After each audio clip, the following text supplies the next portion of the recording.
बिहार की राजनीति में केंद्रीय मंत्री चिराग पासवान ने केंद्र सरकार से बिल्कुल अलग रुख इख्तियार किया है। दरअसल केंद्र सरकार में मंत्री चिराग पासवान वैसे तो हर मंच पर मेरे प्रधानमंत्री कहते नजर आते हैं, लेकिन पिछले कुछ दिनों से केंद्र सरकार के फैसले पर चिराग पासवान ने अलग अलग मुद्दों पर जिस तरह से कदम उठाए हैं, उसके मुताबिक केंद्र सरकार को काफी फजीहत उठानी पड़ सकती है। चाहे वो वक्फ बोर्ड मामले में संशोधन हो या आरक्षण में आरक्षण या फिर जातीय जनगणना की मांग। केंद्रीय गठबंधन में शामिल जितने भी दल हैं, उन सभी का इन मसलों पर करीब करीब एक जैसा स्टैंड रहा है, पर चिराग पासवान ने थोड़ा अलग रास्ता अपनाया।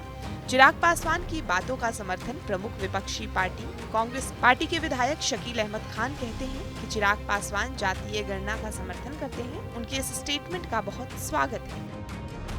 उनका बहुत स्वागत है इस स्टेटमेंट का।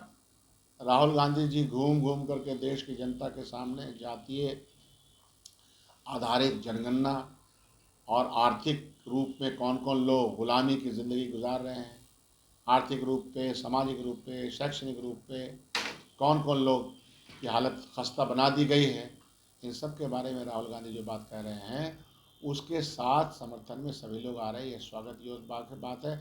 ये चिराग पासवान से आपके माध्यम से मैं कहना चाहता हूँ कि उनको संघर्ष में जाना पड़ेगा, थोड़ी बहुत तकलीफ सहनी पड़ेगी। तो वो तो सूट बूट की सरकार के साथ, सूट बूट के सरकार के साथ वंचित समाज की बात, वंचित समाज के लिए पीठ पे लाठी खाने की बात हो पाएगी क्या? वह जो लोग जातीय जनगणना के खिलाफ है, भारतीय जनता पार्टी तो मनुस्मृति का कानून लाना चाहते हैं, तो सामाजिक एकता और सामाजिक न्याय के खिलाफ लोग हैं, उसके साथ वो कुर्सी में बैठ करके उनको कैसा लगता, गड़ता नहीं है उनको कोई ये कुर्सी? ये है मेरा सवाल। वहीं चिराग पासवान की बातों पर लोक जनशक्ति पार्टी पशुपति गुट भी आंखें तरेर रहा है। पार्टी के मुख्य प्रवक्ता चंदन सिंह कहते हैं कि गठबंधन धर्म की अपनी मर्यादा होती है। चिराग का ऐसा रुख होना गंभीर चिंता का विषय है।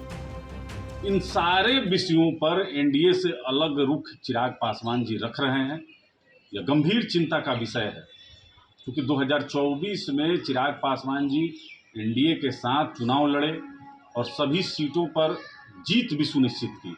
माननीय प्रधानमंत्री जी के हनुमान कहे जाते हैं, लेकिन यही हनुमान अब राम पर प्रश्नवाचक चिन्ह भी लगाए हुए हैं। और सारे वो विषय जो इंडिया गठबंधन, राहुल गांधी और अखिलेश यादव का जो विषय है, उस पर चिराग पासवान अपनी सहमति देते हुए नजर आ रहे हैं। अब 2025 में चिराग पासवान किसके साथ गठबंधन करेंगे? झारखंड में कह रहे हैं कि हम अकेले चुनाव लड़ेंगे। इन सारे विषयों पर चिराग पासवान इन दिनों एनडीए से अलग नजर आ रहे हैं। यह बहुत गंभीर विषय है, क्योंकि चिराग पासवान ने जिस तरीके से अपना स्टैंड बदला है। आरजेडी की बात करें तो वो चिराग पासवान की बात पर इत्तेफाक नहीं रखती है। हर एक नेता तेजस्वी की तरह सिद्धांतवादी नहीं हो सकता। मुद्दों के लिए जिस तरह से तेजस्वी यादव लड़ते हैं, हर एक नेता नहीं लड़ सकता। कोई भी दल राष्ट्रीय जनता दल नहीं हो सकता जो अपने आइडियोलॉजिकल स्टैंड पर कायम रहे। चिराग जी, आप लोग तो बदलते रहते हैं, पलटी मारते रहते हैं, समय के साथ बदलते रहते हैं, सत्ता के लिए राजनीति करते हैं। वक्फ बोर्ड का मामला हो, भारत बंद का मामला हो, क्रीमी लेयर का मामला हो, जातिगत सर्वे का मामला हो, इन सब मुद्दों पर आप लोग बदलते रहते हैं और सिर्फ सत्ता की राजनीति करते हैं। अगर है हिम्मत चिराग जी, अगर है हिम्मत, एक बार मोदी जी से बोलिए कि जातिगत सर्वे करवाएं, नहीं तो आप उनको आउटसाइड सपोर्ट करिएगा। एनडीए में रहिए, सत्ता से बाहर आइए, मंत्री पद छोड़ दीजिए, आप नहीं छोड़ सकते।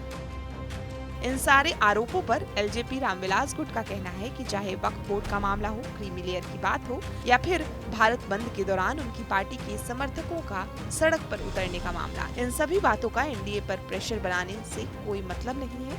वहीं अगर राजनीतिक जानकारों की माने तो चिराग का इन सभी मुद्दों पर अलग रुख अपनाना सोची समझी रणनीति हो सकती है। बहुत संभव है कि चिराग पासवान जनता के दबाव को पहचान करके ऐसा कर रहे हैं। लैटरल एंट्री मामले पर ब्यूरोक्रेसी में ही एकमत नहीं था। वक्फ बोर्ड संशोधन बिल में अल्पसंख्यक को भी शामिल करना चाहिए था। उनकी सोच संभवतः यही थी कि जिस समुदाय का मामला है वह भी इसमें शामिल रहे। बहुत संभव है कि इस साल लोकसभा चुनाव के जिस तरह से नतीजे सामने आए हैं उसमें अवसरवादी नेताओं को भी अब दूसरा राजनीतिक स्टैंड लेने को मजबूर होना पड़ रहा है, जनता को दबाव देना पड़ रहा है। पटना से TV9 के लिए सुजीत कुमार की रिपोर्ट।